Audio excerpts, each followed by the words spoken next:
Hi, and welcome to Numbers and Place Value. So numbers and place value are all about identifying where the numbers fit into a sequence, and secondly, the meaning of the digits in place value. So it could be like tens, hundreds, thousands, ones, units, and so on, and what they actually mean.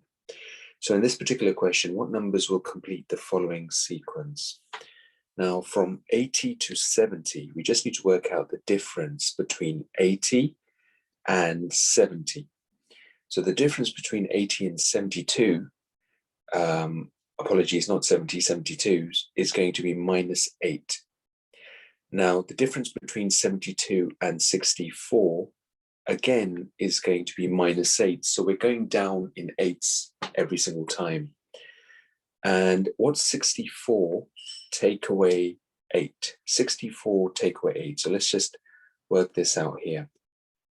So start with 64, go down in 8. So 63, 62, 61, 60, 59, 58, 57. Let's check whether this is -8. So we've got 1, 2, 3, 4, 5, 6, 7. We've got one more, 8. So 7 eighths are 56. And in this case, the answer is going to be 56 -8. Again, -8, what's 56? Take away 8. Try and work this out. It's going to be 48. And what's 48 take away 8? And so on and so on. So in this particular question, you're just minusing 8 every single time before moving on to the next particular section. So all the questions here are very different. So question number 2, what numbers will complete the following sequence?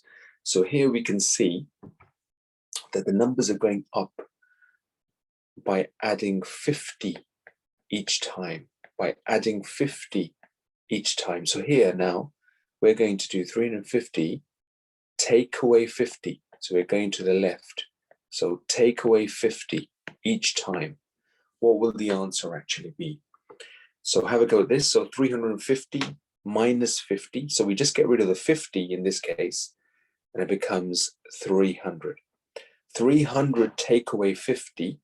So we can work it out here. 300 take away 50. So 0 take away 0 is 0. 5 cannot be taken away from the top number 0 because 0 is too small. So let's cancel that. So cancel 2, cancel 3, turn it into 2, and borrow the 1 from 3 next door to make 10. So 10 take away 5 is 5. And then 2 take away nothing is 2. So in this case, we know the answer is 250. All right. And then you complete the rest of this particular sequence as well. Try your best, do plenty of working out. If you need any help from an adult at home, by all means, you're allowed to get some help. Otherwise, just wait until our next lesson, whereby we'll go over these questions in much more detail. Okay, good luck with these. Thank you.